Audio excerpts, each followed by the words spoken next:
Doo-doo-doo. My phone is down.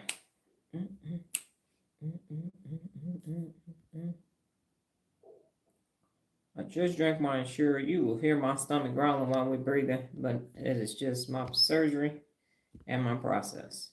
All right, let me slide on out of frame. And we're going to do some emotional regulation. Going to go ahead and take 3 deep breaths. We're going to inhale and exhale. Inhale and exhale. Inhale and exhale. That is what's going to take place when I count you in a 3, 2, 1. Good morning, Jared. We are breathing. 3, 2, 1.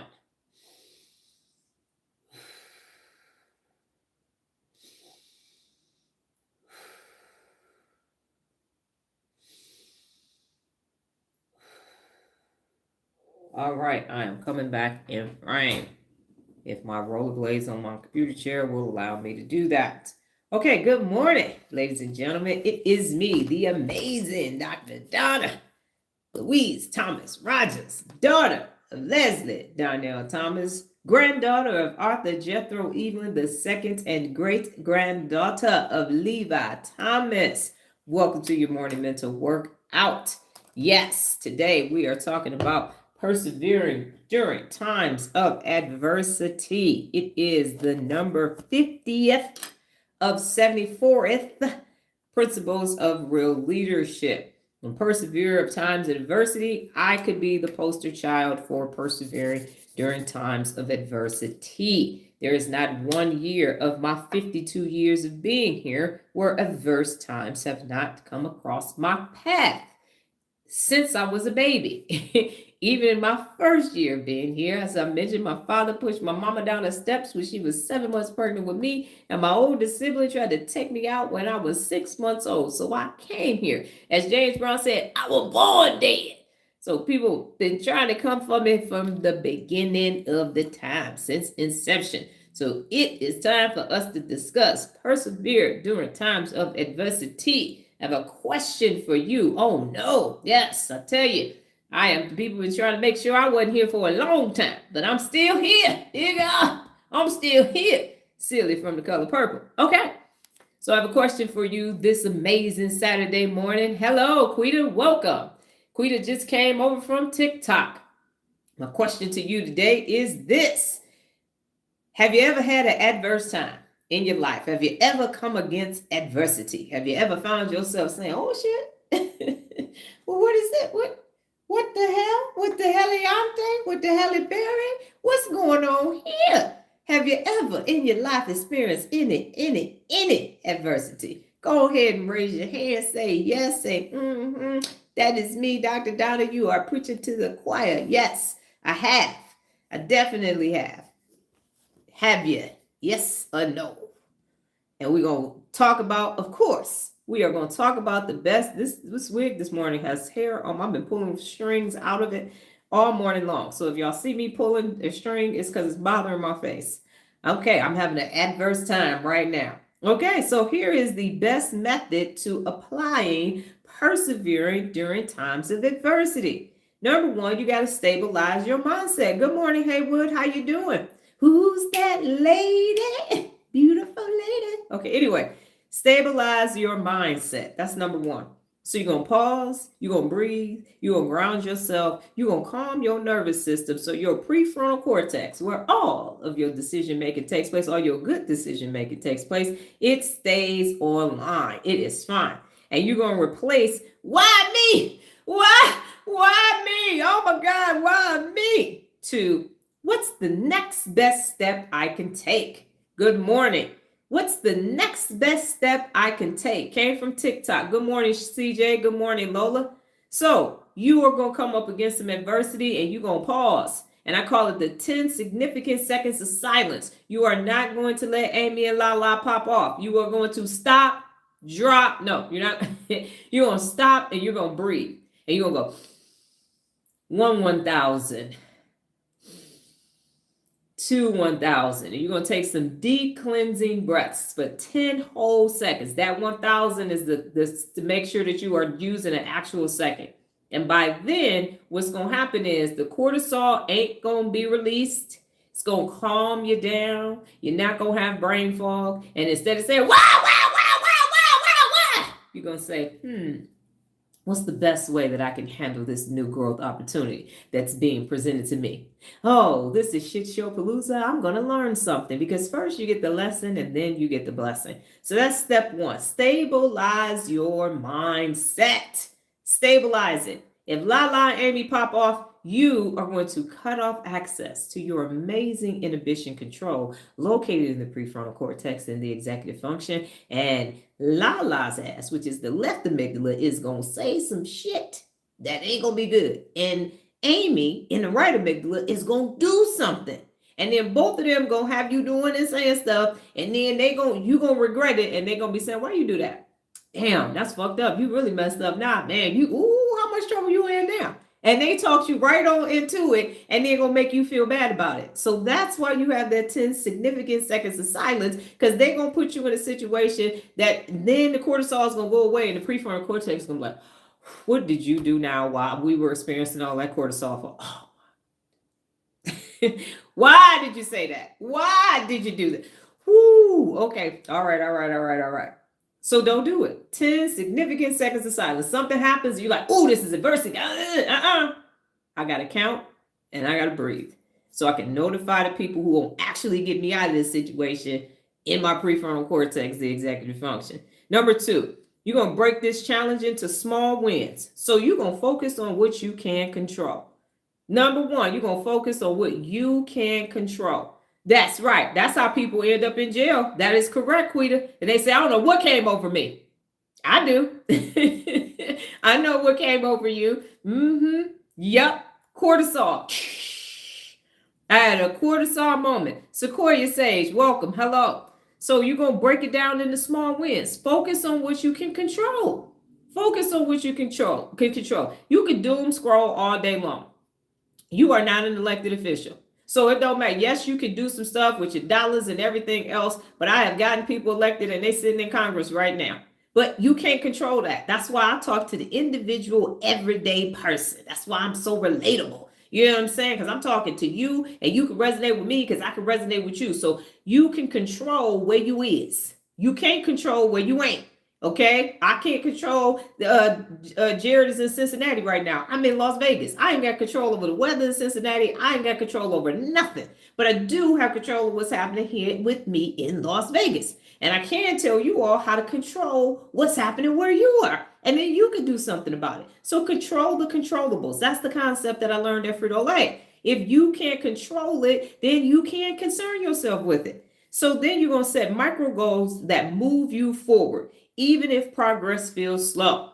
Count, breathe, and don't panic. That's right, Haywood. Don't panic. As soon as you panic, cortisol is coming. They say the British are coming. Cortisol is coming. Cortisol is coming. Cortisol is coming. Cortisol is coming. That's the stress hormone. That's the problem. So don't do that. Whatever you do, don't panic. Do not. Oh my God! You know what I'm saying? The sky is falling. The sky is falling. Like Chicken Little. Don't do that. So you just gonna focus on what you can control. And that's why I'm saying you got to subscribe on Instagram, because it's micro. It's day in and day out. You're going to start feeling better, and you're going to start feeling, because your insula, because you're going to be doing something that your amygdala is not familiar with, and it's going to be creating new neural pathways. Micro goals. We say this in 12 steps. I got a family full of alcoholics and druggies, and so I've spent time in their meetings and my own meetings. Al-Anon, it's one day at a time. And I say it's one neuron at a time, one neural pathway at a time. You are just strengthening it. And you are saying, I'm not going to panic. I'm going to do this one thing. Just do this one thing really good. Just focus on this one micro goal. And this is going to help me with this shit show palooza. Number 3, you're going to leverage support and feedback. Now, let me explain this to the people who just got here today. We only talk to people who hold themselves personally accountable over here. That's the number 1 principle of real leadership, even though it's further down on the list. It's like number 43, but it is the number 1. I hold myself personally accountable to be my best, and I hold everybody else around me to be their best. And if they don't want to be their best, they take their ass back to Loserville, because that's where all unaccountable people reside. So only get support from people who have emotional regulation, people who are using their brain. Don't just go start getting support. This ain't Home Depot. Don't go pick up the TOs in the parking lot to help you with a project. This is not that, okay? So you ask for input from trusted peers, mentors, or your family, not just stuck in your stins, but actual people who are down for you, ride or die, for real, for real. That's what you talk. Those are the people you talk to, because leadership isn't about going it alone. It's about staying connected.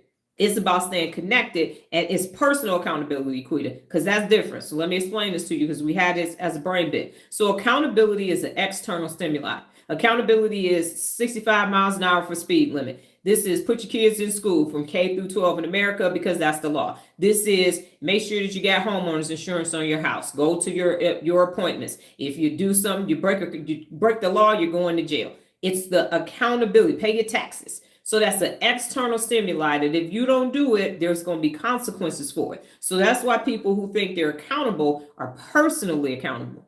But personal accountability, which is what very few people, adults in this world are, is I'm accountable and responsible for all that I do and all that I fail to do. So what accountable people do is when something goes well, they take full credit.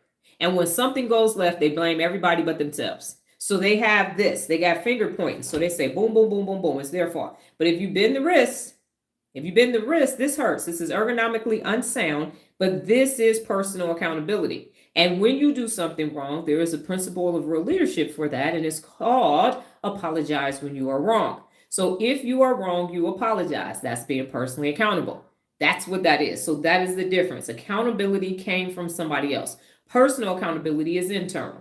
It's internal. Yes, so that's so put the personal in front of it, because you can, as long as you just saying accountable, that's where this, why didn't they? Why don't they do something? And that's where these entities came from. The government, the politicians, capitalism, the rich folks, because it's not an individual person. But this over here is personal accountability.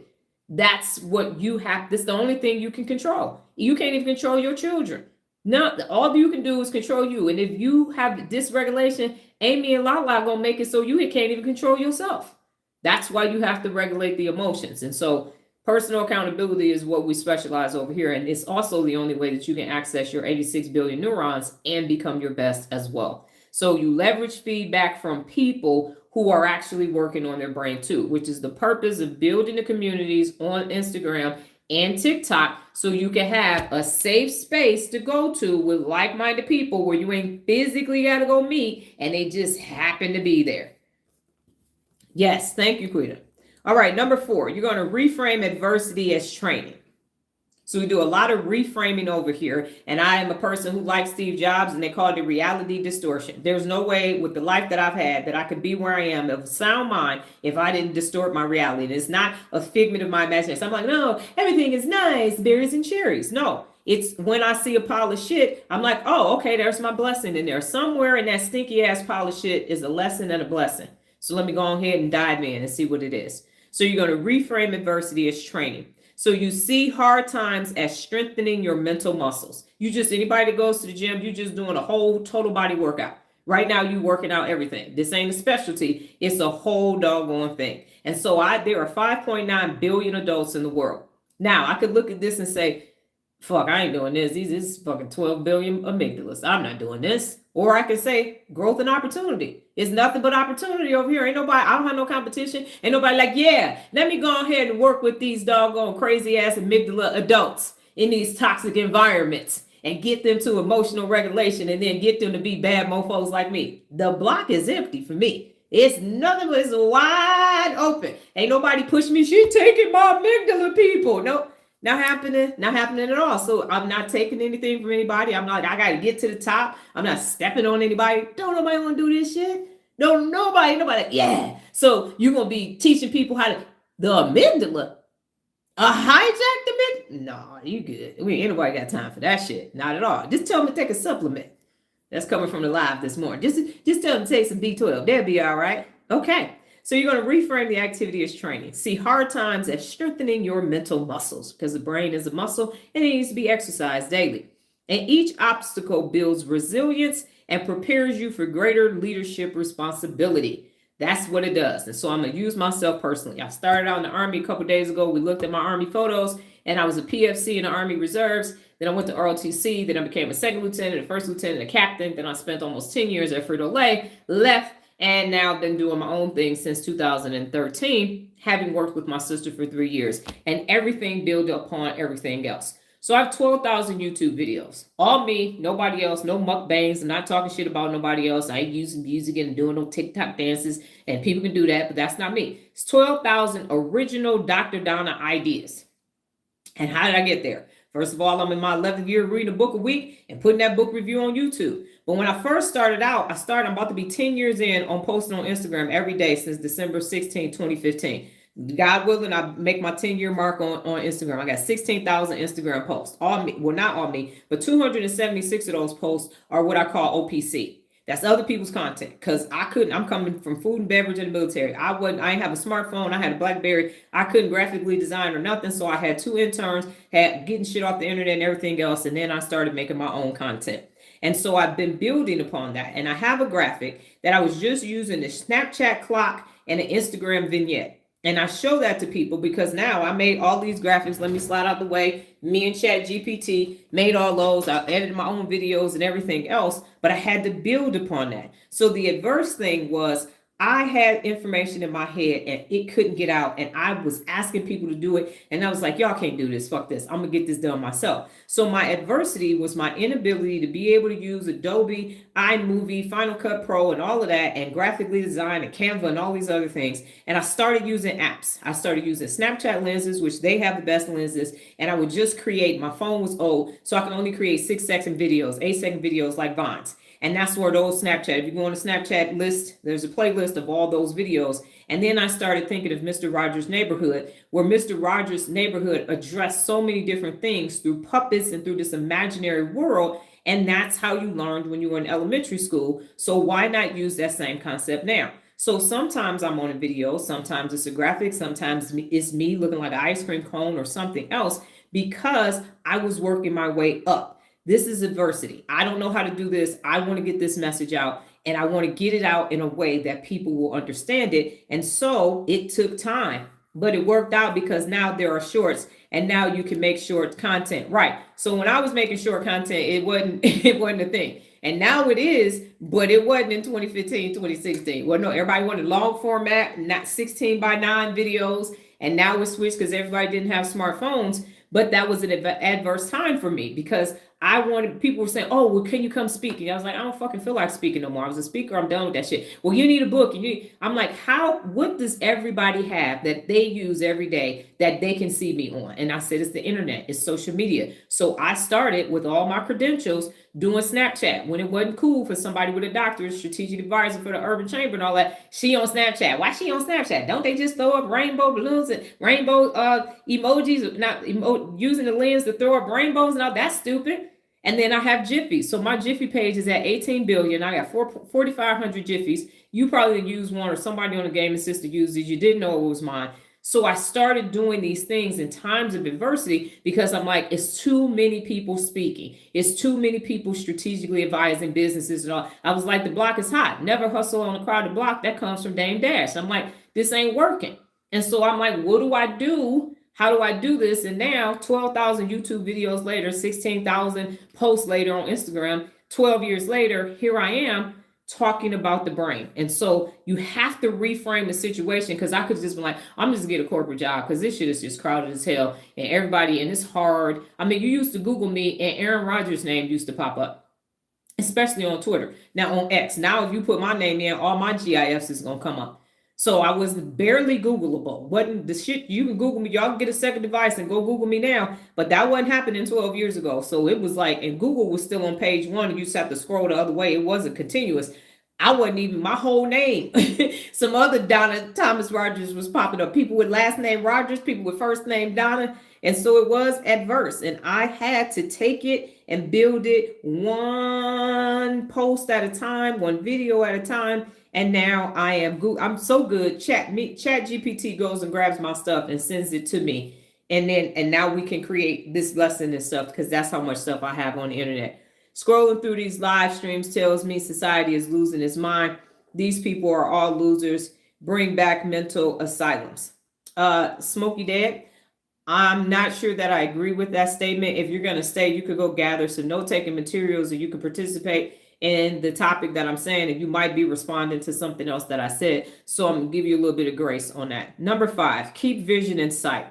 Anchor yourself in long-term mission, values, and principles, and then remind yourself why perseverance matters. Adversity is temporary, but quitting lasts. And we just did Quitters Never Win yesterday. So right now it's adverse times for me because there are 5.9 billion adults who don't know how to use their brain.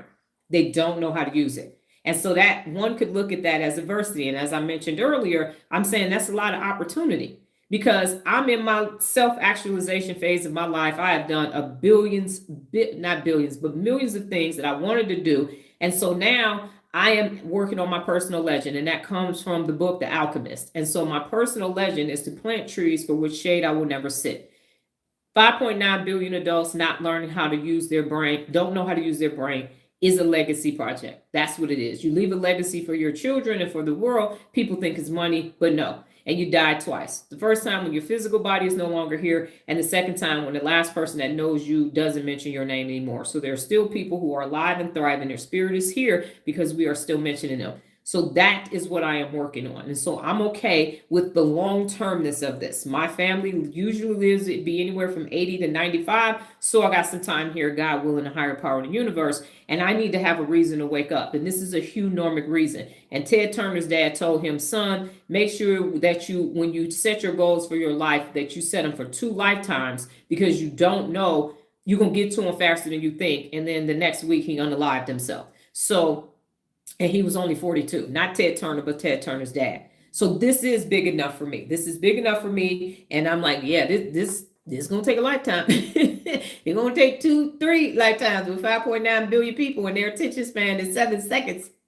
This is talk about adversity. But challenge yourself is one of the 74 principles of real leadership. I'm always up for a challenge. So in practice, a real leader doesn't just endure adversity. They transform it into an opportunity to model strength, calm, and hope, helping others find the courage to keep moving forward too. And that is what I do every day. Today is number 685 days of me consecutively going live between TikTok and now YouTube, because I am demonstrating what's possible when you use your brain.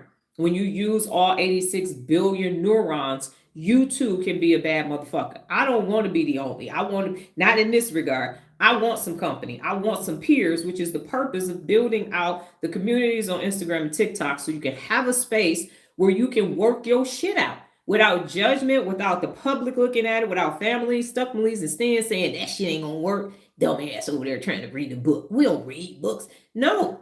Safe space to calm the amygdalas down so you could think, just so you could just think.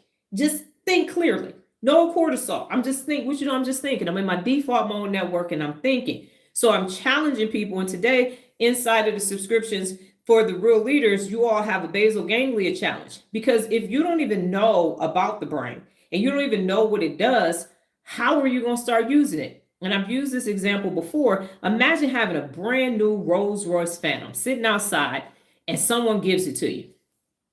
And that's it. They don't give you a key. They don't give you an owner's manual or nothing. And they're like, yeah, just use the Phantom. Just use it. Why you ain't using the Phantom? You know you could use the Phantom to do that, right? Just use the Phantom. Just go ahead. All right, I'm gonna meet you. You bring in the Phantom. Just get in the Phantom and get here. You're like, look, I don't even know how the doors are. This car weighs tons. It took 10 months to bake this thing. But you're expected to use it with no owner's manual. And you're expected for it to perform at a very high level. You're like, I don't even know what dealer to take this to get the maintenance done. What the heck? That's what it's like. You have this amazing, pristine thing that you don't know how to use. So wouldn't it be nice if you say, I'm about to break this habit, and you talk and you have a conversation with the basal ganglia and you say, listen here, Basil, let me tell you something. I'm tired of smoking cigarettes. We're not smoking cigarettes no more. So here's what we getting ready to do. We getting ready to create a new reward circuit. Every time I feel like smoking a cigarette and I don't smoke a cigarette, I pair that not smoking a cigarette with a task that's going to create a new neural pathway. So instead of smoking a cigarette, I'm going to read. Every time I feel like smoking a cigarette, I'm going to read. Every time I feel like smoking a cigarette, I'm going to read. And then you're going to stop that amygdala. Oh, I got it. We got our nicotine. You're going to starve the amygdala from getting what it wants. And then you're strengthening the prefrontal cortex. That's how you break a bad habit. You break a bad habit with a new habit. So now you can't read and be smoking a cigarette and turn the page at the same time. You're going to set the book on fire. It's not going to work. So you're going to put that down and you're going to say, and it's the 1 minute start rule. I want to smoke a cigarette that takes about a minute to do. No, I'm going to read for just 1 minute. Again, cortisol can't release, notifying the prefrontal cortex.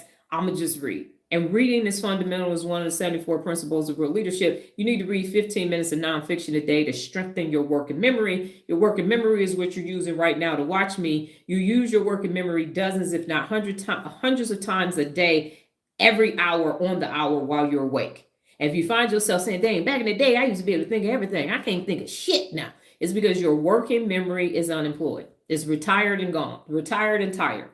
So everything that I am telling you is so that you can drive your fandom. That's why. If you understand that every time you give immediate gratification, oh, I want some cookies, and you don't even pause to ask yourself, do I want some cookies or do Amy and Lala want some sugar? Which one is it? Which one is it? And now you can say, fuck y'all. You ain't getting no damn cookies. I'm about to go get some fruit. Matter of fact, I'm going to drink some fucking red vinegar. Red apple cider vinegar. Now they mad. The fuck? What you doing? So that's the whole purpose, is for you to understand how your brain functions. What makes Amy and Lala pop off to cause you to have adverse times? And you regulate them by breathing. All of you who have not downloaded the breathing app, you need to download a breathing app for free. There are plenty of them out there. You pick. I'm not affiliated with any of them. But you need to breathe. And you need to start breathing with every meal. And you start breathing with every meal for 30 days. And what's going to happen is you're going to be regulated. And what you're going to find in the next 30 days, things that will cause Amy and Lala to act like damn fools, they're not going to act like. They might go, well, oh no, I ain't going to say that.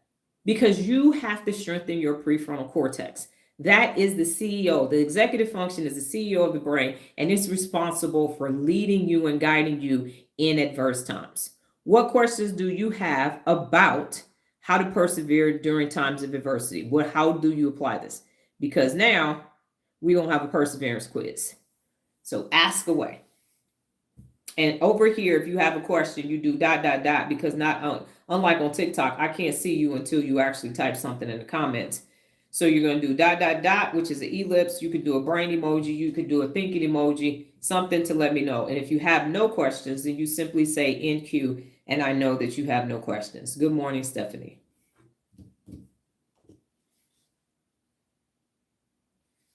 That is still hot.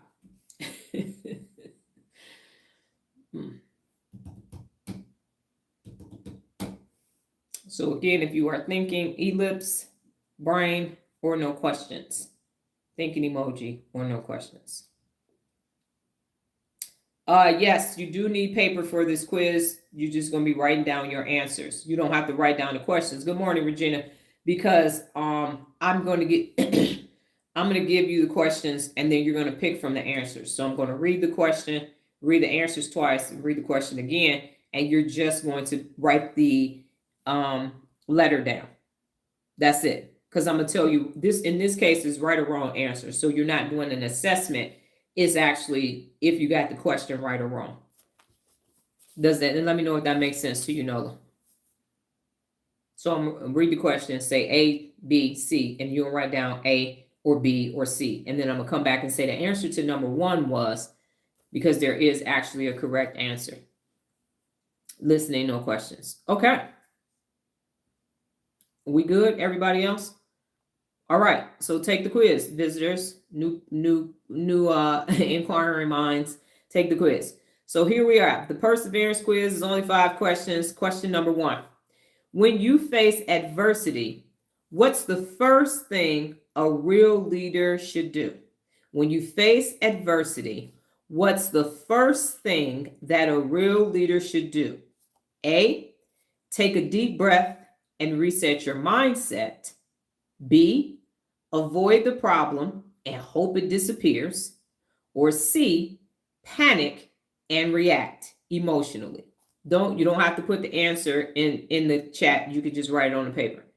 So the question again, number 1, when you face adversity, what's the first thing a real leader should do? A, take a deep breath and reset your mindset.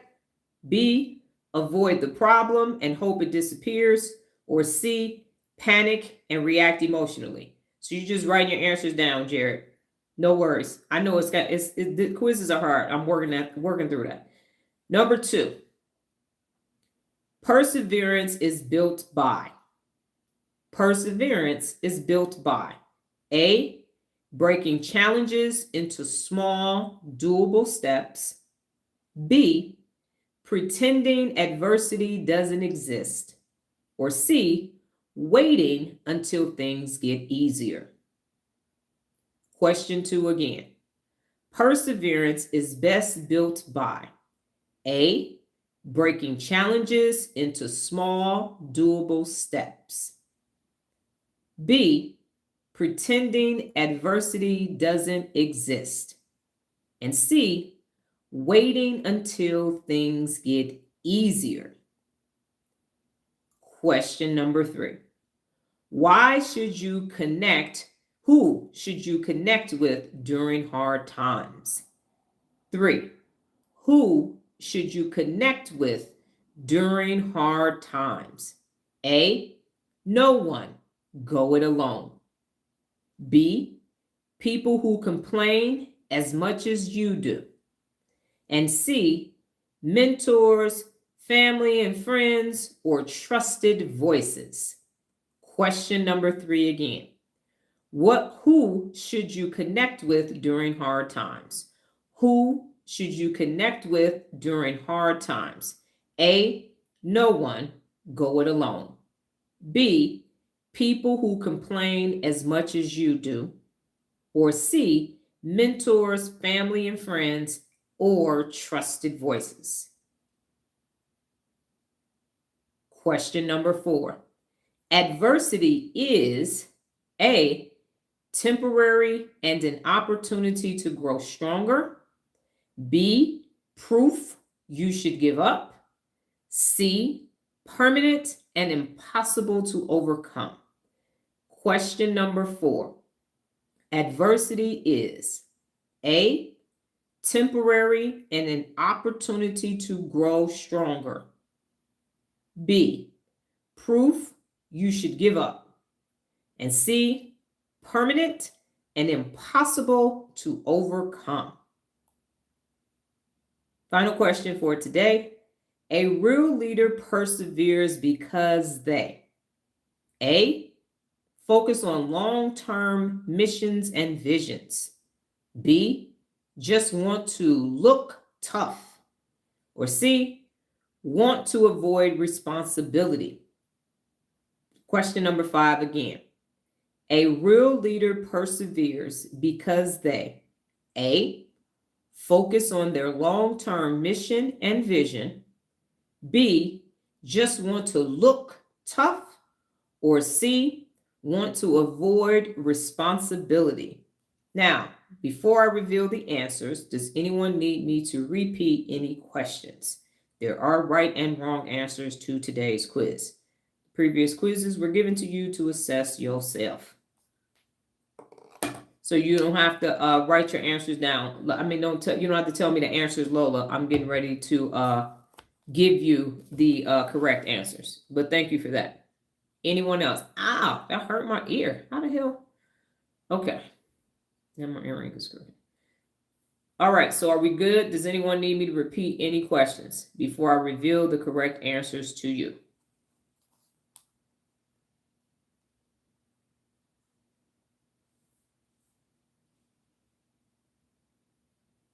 Okay, here we go. So the question number 1 is, when you face adversity, what's the first thing a real leader should do? The answer is number A. Well, letter A. Take a deep breath and reset your mindset. You're going to take a deep breath and reset your mindset. That's the first thing. Remember, 10 significant seconds of silence. Stop and breathe. Number 2, perseverance is built by, and the answer is A, breaking challenges into small, doable steps. Remember, you can just do one baby little step and you're going to get there over time. It's going to take time, but it'll be done in time. So you're breaking challenges into small, doable steps. That's answer A. Number 3, who should you connect with during hard times? The answer is C. Mentors, family members, and friends, and trusted voices. That's who you need to be connected to, and they all need to be using their brain, and they all need to be holding themselves personally accountable. Number 4, adversity is, the answer is A, temporary and an opportunity to grow stronger. Okay? It's an opportunity for growth. And then number 5, a real leader perseveres because they, A, focus on their long-term mission and vision. And so I would, based upon your answers, Lola, you got all the answers correct. So now you know what real leaders do, and you've taken the perseverance quiz. Thoughts on the perseverance quiz?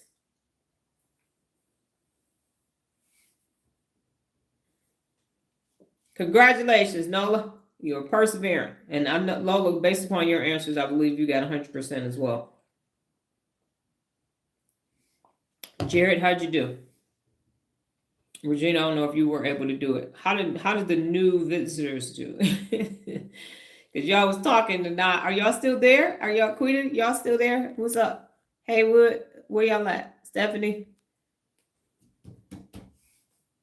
So we got a quiz. What the hell?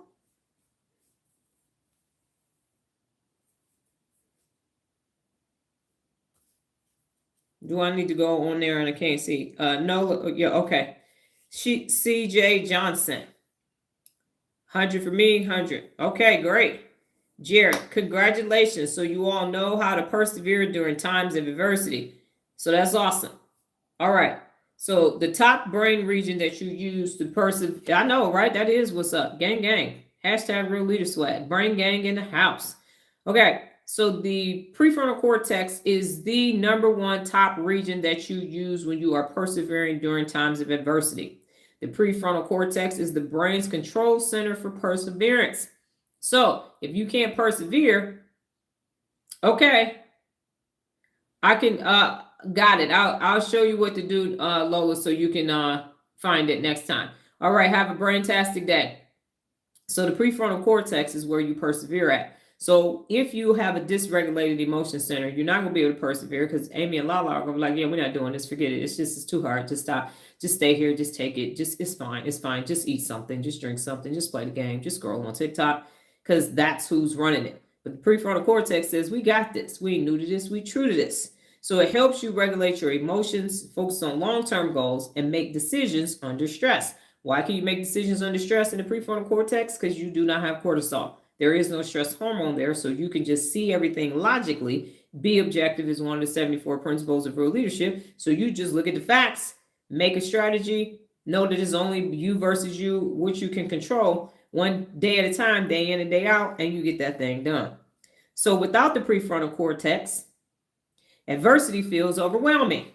With it, you can stay steady, calm, and forward focused. So if you have ever found yourself in an adverse situation and you couldn't get out of that adverse situation, Amy and Lala sent cortisol to the prefrontal cortex and then they popped off. And then they left you. Then the prefrontal cortex had to come do cleanup. Amy and Lala, clean up on aisle 3. Amy and Lala, to fuck something else up. Here they go. That's why you do those 10 significant seconds of silence, because you want to be able to breathe again and then logically hand it to you. Because here's the thing, ladies and gentlemen, growth opportunities come disguised as problems. They come disguised as problems so you can create new neural pathways to solve those problems. And now you got new skill sets. Now you have these new neural pathways. So you say, oh, no, I shouldn't have no more problems. I'm good. I got my money. I got my job. I got my house, my significant other and everything. I shouldn't have no more problems. What you're telling the brain is, I don't want to learn and grow no more. I'm good. I'm over here stuck in my comfort cocoon with my doggone comfort everything. Look at all this comfortable stuff.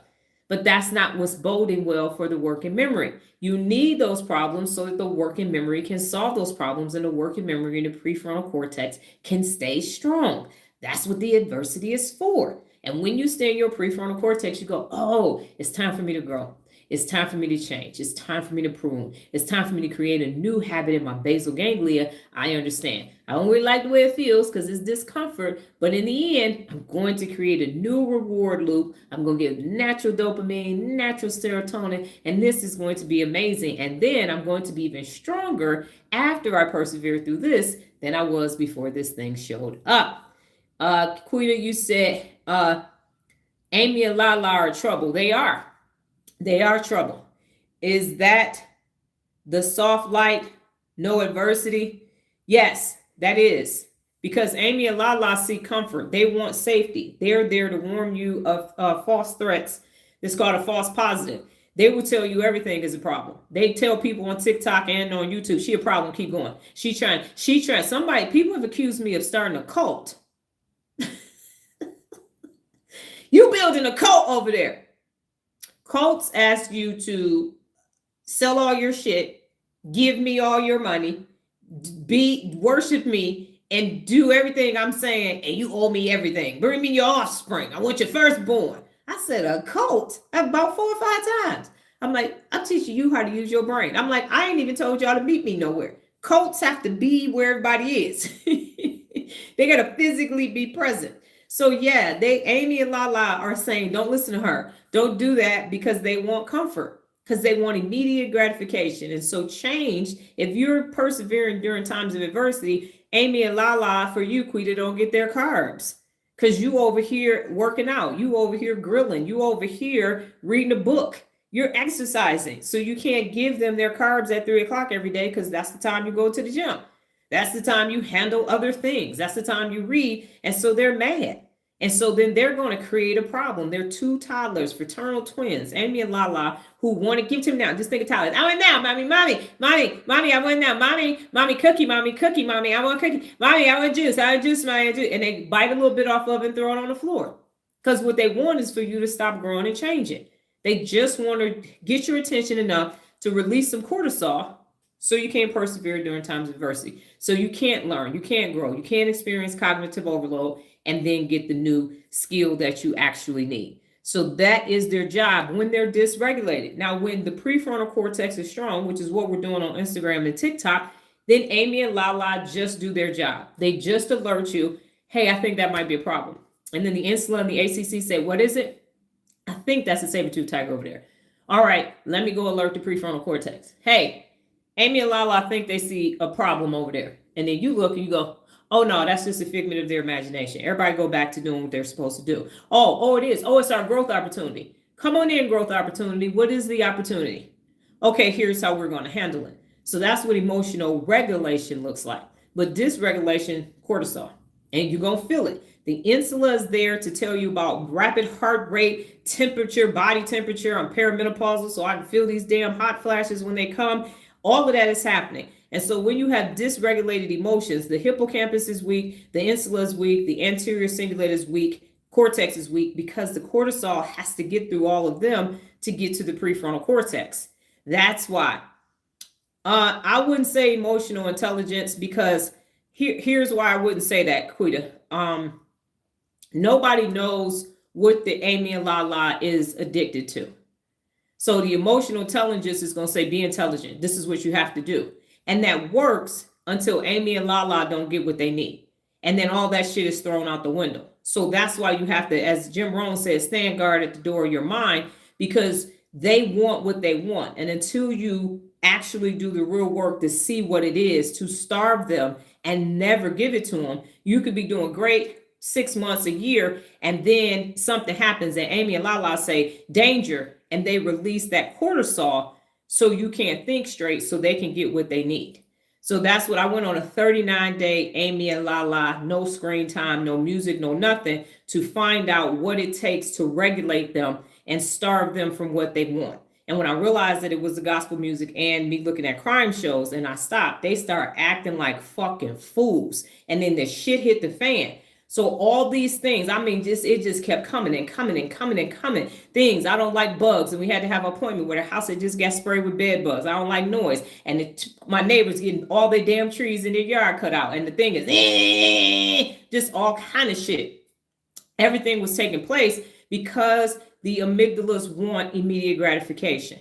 And so even you could be doing good at your job and come home and your whole family has got you mad and angry. And now it's called hijacking your amygdala. And what happens when that when your amygdala is hijacked, fight, flight, freeze, or appease.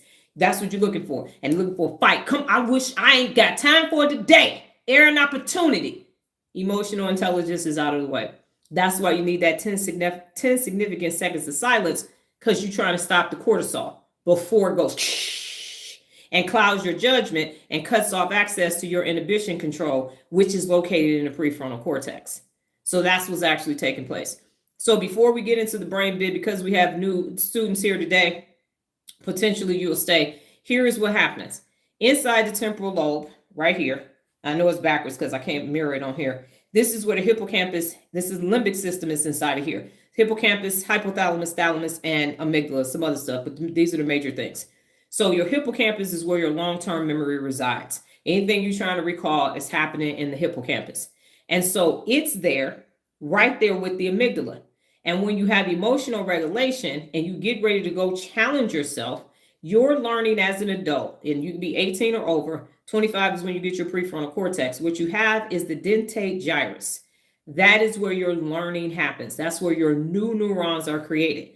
I call it the hippocampus bank of neurons.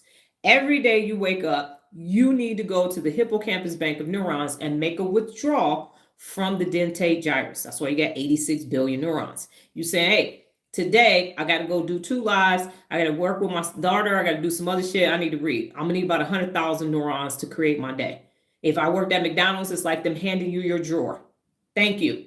And now I'm going to go and build these new neural pathways. And then I'm going to sleep. Brain is going to rest. It's going to process everything I did, fire and wire new neurons. And within 8 to 21 days, I will have created a new neural pathway. That's how the brain is supposed to work. And then it needs to work. And then it keeps your working memory working. It keeps you having access to your personality. You keep getting these natural releases of dopamine because you challenge yourself, you learn something new, and you're creating this reward loop with the nucleus accumbens, and you like who you are and what you're doing. And then Amy and Lala just keep getting weaker and weaker. Now, if I doom scroll for 2 hours, the dentate gyrus said, fuck you, I ain't giving you no neurons. Go ahead and hang out with Amy and Lala. And then I doom scroll for another 2 hours, and I watch some crime shows, and then I listen to a bunch of gospel music. I ain't read, I ain't helped my daughter, I ain't went live, I ain't did shit. And now the prefrontal cortex gets weaker. And guess who gets stronger? Amy and Lala, because they survive in toxic environments. No matter how little toxic it is, it's still giving them strength. That's why you have to have strengthened prefrontal cortex. That's why when you subscribe and you go to Instagram and TikTok, it's other stuff there that they're unfamiliar with. So you got to be in your prefrontal cortex. Yesterday's daily was who invented the key. Amy and Lala don't know who invented the key, the first key. So now you on chat, you on doggone Google, and now you're like, dang, I didn't know that. Nobody invented the key. Well, dang, now you go down this amazing little learning path, and then you having a conversation with somebody. Did you know that such and such built the key? And yet I didn't even know that. You know who built the doorknob? And now you keep having these prefrontal cortex conversations instead of, well, did you hear what the doggone Democrats did? I know that's what they did. Damn, they did. Because you can't control that. You can't control what they did. You can't control what they voted on. You only get every 2 years to vote for them. The rest of the time, they got 729 days to act like a fucking fool. And ain't shit you can do about it until the next time. So that is why it's important for emotional regulation instead of intelligence. And emotional intelligence was a concept that was created so people could be at work saying, I have emotional intelligence. I have emotional intelligence. And it was a nice little buzzword for the time, but it does not address what's actually taking place neurologically. And that's hijacked amygdalas and people addicted to manufacturing dopamine on a daily basis. Plus, we are hardwired for negativity bias. So those are cute terms and they work for a minute. And I'm sure some more buzzword shit. I've been out of corporate America for 15 years. So I'm sure they've had 3 or 4 iterations since that. But no one is saying this is how you control your brain. Right here. Right here is where it's called. And this is your prefrontal cortex way up here. So that cortisol just goes shh, bam, cut off all access. And they having a fucking party and you acting like a crazy person. Okay. So let me know if I answered your question, Quita. I believe I did. Last thing on the agenda today is the nail polish brain. What I also do over here is I do a brain bit, And sometimes I use metaphors. Sometimes I ask how many regions of the brain you use to do certain things. And so you use 10 regions of your brain to just blink.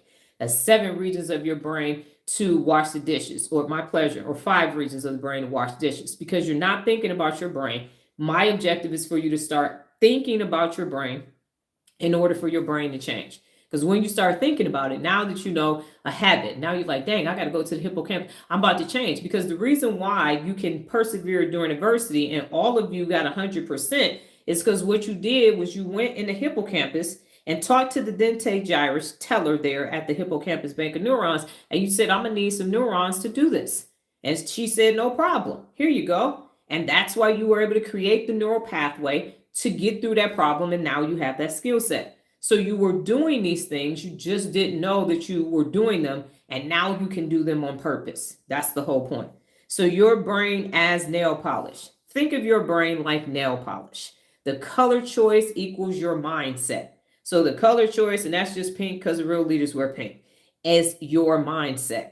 And so just as you choose a polished color to set the mood, your brain chooses thoughts that set your tone for the day. And you either waking up and you are at the hippocampus bank of neurons, making a withdrawal when you wake up, or you are sitting chilling with the amygdalas in the comfort zone saying, what y'all doing? Y'all ain't doing shit. Shit, I ain't doing shit either. What you do on social media? Yeah, did your family call you? What they say? And now that's the mood for your day. You have chosen your color for your day, your mindset. Next is the top coat, and that's the protection. And now they have gel polishes, but that's the protection. So the protection top coat keeps polish from chipping. Similarly, positive habits like sleep, exercise, and mindfulness protect your brain from stress and burnout. So you need a top coat. That is the protection. Think about it this way. If you have chips and cracks, that means that you have stress and overload. When anybody got their nails done, even if it's clear polish, you get a manicure, you're like, dang, I chipped a nail. That's my whole thing because I'm a Taurus. So these are my hoofs. So I could be at an appointment like, damn it, I done chipped my nail. Now I got a whole cut on my thumb. I was calm, white meat showing. I'm putting steri strips on it and everything, cleaning out the wound. But let me break a nail. I'm over here just like the world that came to an end. But we figured it out because I'm a Taurus. These are my hoofs.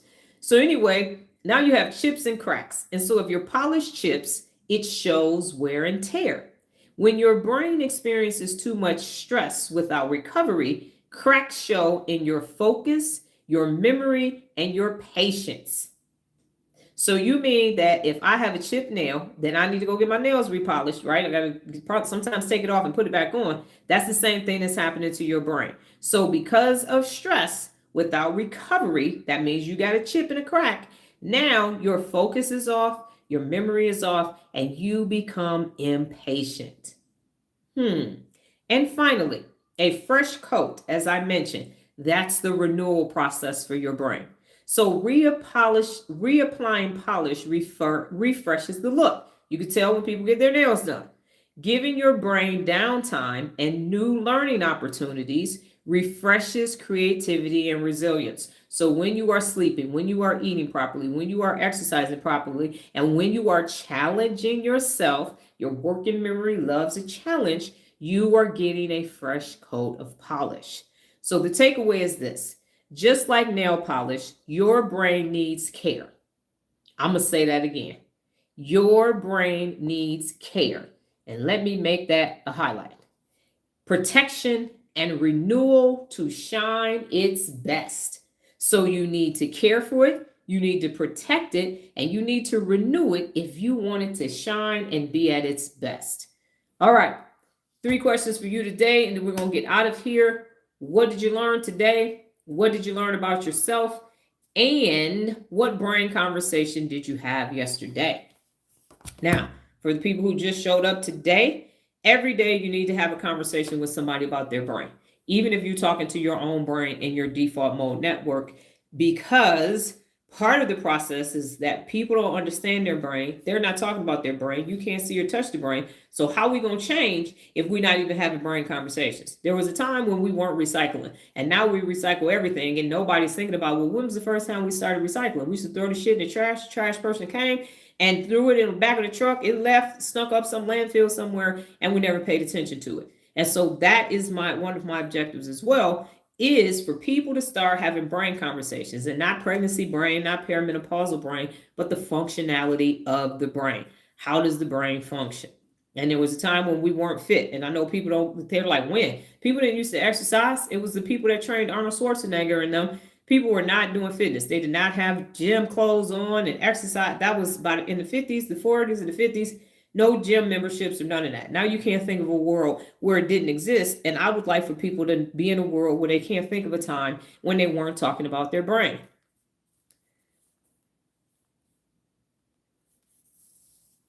Joey, I don't have that information. What I do have is Regina and Lola are boomers. And so, Regina, I know you might be busy, but if you could chime in, that would be great. Yes, Regina is in her 7th decade of being here. And so she has different experiences. So not with dementia, but because the working memory starts to atrophy at 35, that's why I want this information for young people. Have some X's, some Z's here as well, is so that there is research that it will slow down. That it will slow down, but I don't have research that supports that it will help with dementia, because that they do have new research for Alzheimer's and dementias. That's what the neuroscientists are researching. But I do know 4 people, I do have boomers that are having cognitive strength as a result. They started in January. So, but Regina is in New York doing some things with her family. So she's listening, but she might not be able to type because she's taking care of some things there.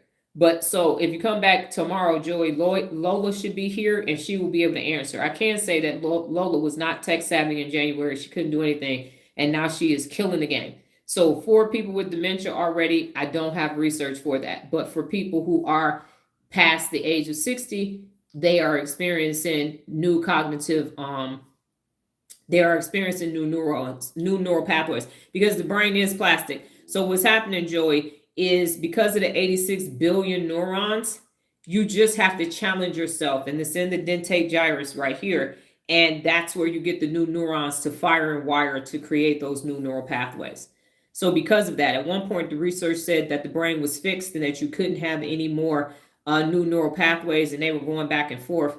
And now the research says that it's actually true, that you can learn and grow new dendrite cells, and that connectivity allows you to actually create new synaptic connections. So that's my answer. So I don't have the research that says it will help with dementia. Hopefully I can be around long enough and can enter into that space. Right now, I'm saying for the people with mental illnesses and the people with just brains can, yeah. So my daughter, Nola Rogers, has 3 mental illnesses and she does not take any medication whatsoever. And she is high functioning because of the connectivity. And at one point she said, my brain is clear. My brain is actually clear now. So that is the objective, is to teach everyone about their brain. So my questions to you that are visiting and are here and have access to a keypad. What did you learn today? What did you learn about yourself? And what brain conversation did you have with someone yesterday? So hopefully I've answered your question to the best of my ability, Joey, and you can explain the why if you like. Noah said, I finally learned that the basal ganglia is for habits. Yes, ma'am. I learned about myself through my quiz. I know how to persevere. Yes, ma'am. Waterpalooza taught you that. And then my brain conversation is, we have to remove toxicity to clear our brain and can think better. And I'm glad you mentioned that, Nola, because on TikTok Live today, on my TikTok Live, we talked about toxicity. And so my pleasure. Come back and learn more about the brain, Joey. And then, like I said, Lola should be on here tomorrow, and she, I'm sure, will be willing to ask the question. And Regina, if you're listening, if you message me, then Joey, you come back tomorrow and I can tell you what Regina said, as a boomer, baby boomer. And so here's the things, ladies and gentlemen, that I discovered having to have removed a student that was not studenting anymore, is that the amygdala needs a toxic environment to thrive. That's also what I learned from No Screen Time. The amygdala needs a toxic environment to survive. And that's why so much toxicity in the adult population, because the amygdalas are running the show. And when you have dysregulation, you just keep feeding it. And so the machine is just being fed more toxicity, more And it's in my definition, let me say that, and then we can get out of here. Give me one moment, please. And so the definition for toxic for me and Chat developed together is it's a state, substance, or situation that poisons progress, pollutes potential, and drains the real leader brain of energy, clarity, and accountability. That's what a toxic environment does. It literally poisons progress, pollutes potential, and drains the real leader brain of energy, clarity, and accountability, and really personal accountability. So that's what the amygdala is doing. And if you just look at it from a neurological perspective, and I understand sometimes it's hard because the insula also has empathy. And so you have empathy for what's taking place, but you got to ask yourself, when I worked in corporate America, we did root cause analysis. What is causing all of this? And I vacillated back and forth for a long time. And then finally last year, when I came out as a nerd, I really started studying the brain every single day and got it down to the limbic system, and in particularly or specifically the amygdala, the left and right amygdala, because they have two different functions. And so as a result of that, I now understand manufactured, good morning, Sean, manufactured dopamine, and that's what's happening. So the amygdalas are addicted to the manufactured dopamine, and because of emotional dysregulation, they keep creating these toxic environments, and that's why they're able to thrive off of this toxicity. That's why we have to separate ourselves, not separate ourselves, but go in a detoxed environment, which is currently the subscriptions on TikTok and Instagram, and just start to strengthen our prefrontal cortex. That's what we have to do as individuals collectively. And then we can start to make better decisions, and then we can start to see humanity change. But as long as the amygdalas and everybody, because it's like, well, just fix the amygdala. I'm like, man, I wish I could. But your amygdala, Sean's amygdala is different. The amygdala, because it's left and right, is different than Jared's, which is different than Haywood's, which is different than Quita's, which is different than Nola's and Lola's and Joe. Everybody's amygdala is different because their brain is different. So that's why you actually have to regulate yourself. You can't just go in the classroom and say, all right, all eyes on me. We're going to do some emotional regulation, because the process is the same. But what your amygdala is addicted to strengthen itself is not the same. And that's why you have to starve it. You got to starve it. Anybody that knows anybody that's had an addiction, you got to go into rehab. And if you're to certain drugs, you just like rocking it. That detox is terrible. If you watch the movie Raid, I mean, he was in that room like about to lose his mind in them damn pajamas. So you got to starve it. You got to dysregulate it, not give it what it wants. And then figure out what it is. Then don't give it what it wants. And at the same time, persevere during times of adversity and strengthen your prefrontal cortex so you can stop getting that release of cortisol, so you can get rid of brain fog. We just have 5.9 billion people waking up to brain fog every day. It's just, and it's not so much that you can't see. Sometimes you can still drive. It could rain and it could be foggy, and you could just have to put your fog lights on and you can still see. So it's not heavy fog, but it's enough cortisol that impacts your cognition. Just enough, a whisper. And there you go. And the air isn't clear. And it just shuts down your access to your prefrontal cortex. And now you can't make sound decisions. So that is my objective. 3,000 people. Big ass hairy goal. Big hairy audacious goal of mine. But hey, what else I got to do in this world but work on this doggone personal legend of mine? Because I know that number will start the flywheel going in the right direction and get that pendulum going so that we can start to have emotional regulated experiences with the people where we reside. That is the objective. And Quita, are you not on here anymore? What did you learn today, and what did you learn about yourself? Haywood, all y'all, when you respond, you are creating a nucleus accumbens habit loop. So you're learning and you're saying, here's what I learned, Dr. Donna, and you're going to get some serotonin. Hey, White, what's the reason why we can't get the oil change today? Lola, you are in YouTube. You sending a message in YouTube. Yeah, it's okay, Sean. You can watch the replay. It was actually really good. So visitors today, what did you learn today? And what are you learning about yourself? And what did you learn today? before we go. So you're going to increase my reward loop so I'll know that things clicked for you. And you're also going to get your own release for answering the question. We're doing a neurotransmitter transmission. Are y'all still there? Somebody's there. There's 8 people on here.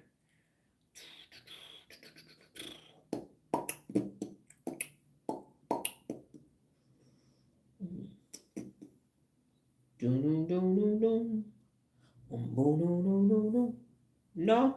Okay. All right. Amy and Lala won't let y'all answer the question. Okay. Roger that. That's interesting. Don't let them win. Safe space over here. I'll tell you, I will kick a troll out quick. Might have a little fun with them before they go, but they go for sure. All right, ladies and gentlemen, I am getting ready to close tomorrow's live topic. Regina is typing. Joey, if you're still here, Regina is typing. Joey, if you are still here, let us know. Maybe Regina is responding because I know she's got stuff she's taking care of. Oh, tomorrow is going to be good. It's failure is not an option. The last principle in P, in powerful. Missed a lot. Yes, ma'am. Joey was on here. I don't know if he's still on here, Regina, but he was asking, does this work for people with dementia? And I told him I don't have the research for that. I did tell him that it works for boomers and that you and Lola were boomers. And so I'm not sure if Joey was still on here, but he was saying, does it work? And I was saying, you all have different minds than when you started in January. So that's what was happening. But I'm not quite sure. Joey, are you still on here? Yes.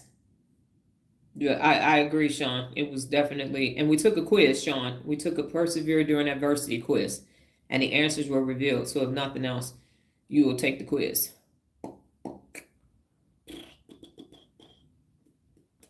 And Regina is responding. She missed a lot. So I don't know if she's going to respond. So the point is that if you are still conscious in your mind, you can rewire your brain. The age right now, we're as high as mid 70s, as low as 22. So, and all points in between. We're looking for some silent generation folks to come on through. And I don't know if the A's are 18 yet. I don't think so. So they can't participate. But all other generations are represented besides the silent generation. A lot of them aren't technically. Jared, missed a lot too. I got to watch the playback. Yes. So Jared, get your quiz in for sure so that you will know that you're persevering during times of adversity. So for everybody that's in subscriptions, you have a Real Leader Challenge. You're going to have a conversation with someone about the basal ganglia. Yes, you do, because that is where the habits are formed. And so I'm going to start putting that in there as well, because now we have more people in there. What was question? Sean is curious. It wasn't Sean. It was Joey, Regina. It was a new person, but he's not on here. He was asking about, does what I'm saying work for people with dementia? And I said, my research doesn't work on that yet. I told him that with you and Lola, because you are boomers, that you were having neurological success. But I knew that you could be listening or not on it because you're in New York. And so I told him to come back tomorrow. So if you want to email me the information of what you're experiencing, then it's go in the Real Leader chat. Check out your earlier response.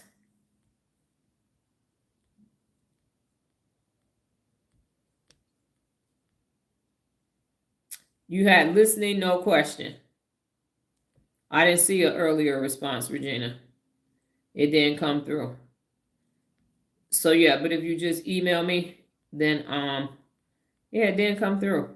Dang it. Yeah, all I got is good morning for you and listening. Yes, please. And so then if it's okay, I can use it when other people ask. That would be great. Then I can use you as the example by which excellence is measured for baby boomers, as you are our elder over here. You are the matriarch of the group. There you have it. Okay. So check it out. Retake your quiz. Go to your Real Leader subscription, and you have a audio from me this morning saying the instructions on the basal ganglia conversation, and then go back in the chat after you have it and tell us what happened. And the reason why I'm having you talk about the brain every day is so that you can start talking about the brain every day. Talk about all kind of other shit that you ain't got no control over. Start talking about the one thing that you do have complete, absolute 100% control over is Lala and Amy's asses, and then the rest of your amazing brain. So thank you so much. Good morning, Leo. We're getting ready to go. Thank you so much for all that you do. Every time you answer a question, every time you do what you're doing. My mother was listening and made a joke about brain oozing out because I didn't lower her head. And she was laughing. I love your mother's sense of humor. Oh my goodness.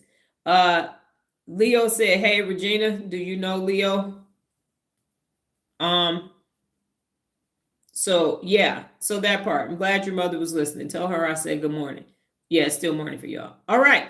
So I will be back tomorrow. Oh, I was saying thank you. So say thank you is one of the principles of real leadership. So thank you so much for, you had plenty of choices this morning and you chose to listen to somebody with a crazy ass idea that somehow the world can be better if we all learn the people in the world can be better once we learn how to use our brains, our amazing brains, and create emotional regulation. So I thank you for allowing me to have this space to say these things that are in my head, to give to you, to give. So it's just like this reciprocal thing that we got going on. Again, go subscribe on Instagram, go subscribe on TikTok so that you can get into an environment that's not toxic, so you can start to regulate your emotional. It's a radical concept. It is, Jared, and you on board. So you can start to regulate your emotions, get out of a toxic environment to strengthen your prefrontal cortex, because it's like the brain gym. That makes total sense. So it's like the brain gym. So you can't, a lot of people have to go to the gym to work out. They're not disciplined enough to do it at home. So I'm saying come join the brain gang and get your mental workout on. Get your mental workout on. Yes, go ahead. And you can do that over there.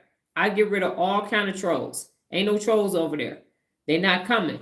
Especially now on Instagram, I will fist fight fire before I let somebody disrupt what we're doing over here. That's not about to take place. So it is toxic free. You know how they got smoke free restaurants and smoke free housing and smoke free apartments? We is toxic free.